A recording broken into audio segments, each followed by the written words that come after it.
Welcome back to everyone who's watching Mamargo Gasao TV. You're going to be with me, Princess Mudisha. Let's start with the news headlines. Rwandan parliamentarians are taking part in the two-day seminar organized by the Network of Women Parliamentarians of the AP Francophone dedicated to the theme of gender-sensitive budgeting. On the international scene, the Gunmen abducted 25 schoolgirls in the northwestern Nigeria. The United Security Council approves President Donald Trump's plan for the Gaza. Let's take a short break to be back into the news details.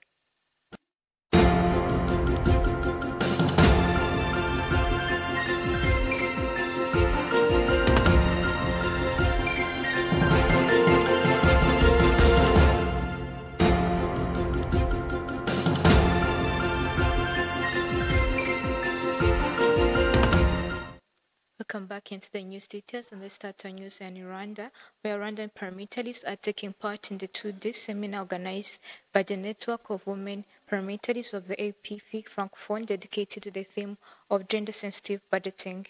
Gender-sensitive budgeting in Rwanda as elsewhere does not aim to create separate budgets, but analyze the impact of each budgetary decision on women and men, so the public resources should contribute to reducing inequalities, said by the Vice President of the Chamber of Deputies, Berine Uwineza. This seminar, organized in partnership with Agence Francophone de Development, offers a platform for reflection on the importance of integrating gender-sensitive budgeting to strengthen more inclusive, equitable, and sustainable public policies. Turning to the next story, yesterday, Rwanda Biomedic Center, in collaboration with other partners, joined Nyarugenge District residents during the commemoration of the World Cervical Cancer Eliminating Day and the launch of the cervical cancer screening campaign in Nyarugenge District. The commemoration aligns with the National Cancer Control Plan and the Mission of 2027 Agenda, reinforcing Rwanda's leadership in the World Health Organization Cervical Cancer Elimination Initiative. Dr. Francis Uwinyindi, the Division Manager for Non-Communicable Diseases NCDs, related the achievement of the mission of 2027, need of corrective approach and everyone's involvement to make sure girls are vaccinated and women are screened, treated earlier. Now let's turn our focus to this story, where the Ministry of Health is hosting the Pandemic Fund Governing Board meeting in Kigali, co-chaired by the Minister Dr. Sabin Sanzimana. Representative includes ministers, the Africa CDC Director General, and the global health leaders and partners. The three-day gathering follows Rwanda's effective management of Marburg outbreak and will focus to strengthen global pandemic preparedness and One Health system. Proceeding on the next story, yesterday, a delegation of partners led by the World Bank's Regional Director of Human Development, Daniel, visited Attack Garage to engage with the trainees enrolled in the Skills Development Fund to delegation toward the workshops where the trainees showcase the practical skills they have developed through the program. In the first two phases, the Skills Development Fund trained 23,296 beneficiaries and 84.3% of the whom secured employment. In this third phase, the program aims to train more than 70,000 beneficiaries over the next 4 years. Let's take a short break to be back into the international news.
Let's take a look into the international news, where the United Security Council has approved on Monday the United States draft resolution supporting President Donald Trump's peace plan for Gaza, which includes the establishment of the International Stabilization Force, a transitional authority overseen by President Donald Trump, and the vision possible path to independent Palestinian states.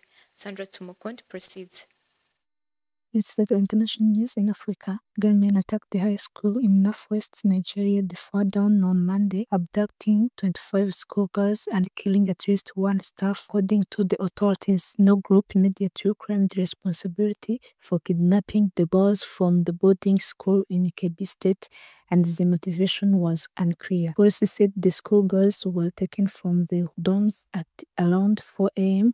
local time on Monday. Kidnapping attacks on village and along major roads have become common because of the limited security presence. Those bandits are not connected to militant groups such as Boko Haram and the splinter group Islamic State West Africa Province, whose attack on communities and government installation are motivated by religion. Monday's kidnapping is only the latest event in a country with a long history of student abduction. Armed groups have targeted school children in the region since 2014, when Boko Haram abducted 276 students from Chibok in Borno State. That abduction marked the beginning of a new era of fear and dozens in captivity. Since the Chibok abduction, at least 1,500 students have been kidnapped as armed groups increasingly find in abductions a lucrative way to fund other crimes and control villages in the nation's minor-rich but poorly forested region. In March 2024, more than 100 such school children were rescued after spending more than 2 weeks in captivity in the Nigerian state of Kaduna. Turning to our next story, the U.S. drafted resolution voted in favor by 13 nationals and abstained by Russia and China includes the establishment of International Stabilization Force and approves a transitional authority to be overseen by Trump himself. The UN Security Council has approved on Monday U.S. drafted resolution supporting President Donald Trump's peace plan for Gaza, which includes the establishment of an International Stabilization Force, a transition authority overseen by Trump, and invasion a possible path to an independent Palestinian state. 13 out of 15 member states voted in favor of the resolution with abstention by Russia and China. A vote endorses Trump's 20-point ceasefire plan, which tried out early in September. The plan proposed the creation of a transition authority called a board led by Trump himself tasked to oversee governance and reconstruction in Gaza. The US president said members of the board will be named in the coming weeks. Concluding our international news, Japan has warned its citizens in China to step up safety precaution and avoid coded press and to deepening dispute between Asia's two largest economies over Japanese Prime Minister Sanae Takaichi's comment on Taiwan. The advice issued by Japanese embassy in China come as senior Japanese foreign ministry official traveled to Beijing to hold talks on Tuesday with his Chinese counterpart to try and tamp down tension. China has urged its citizens not to travel to Japan in what could deal to sizable blow to Japanese economy, given Chinese currently make up nearly a quarter of all tourists there, according to official data. Tourism-related stocks in Japan have plunged. Nothing the media covered in China. The Japanese embassy there had on Monday demanded citizens to respect the local customs and be careful in their interaction with Chinese people. It asked citizens to be aware of their surroundings when outside, advising them to not travel alone and urging extra caution when traveling with children. So, Alessandra Tumukunde, Mama Urwabesabo TV. As we come to the end, let's go back with the news headlines. Rwandan parliamentarians are taking part in the 2-day seminar organized by the Network of Women Parliamentarians APV Francophone dedicated to the theme of gender-sensitive budgeting and international scene. The Gunmen abduct 25 schoolgirls in the northwestern Nigeria. The United Security Council approves President Donald Trump's peace plan for the Gaza. Thanks for having me. Stay tuned.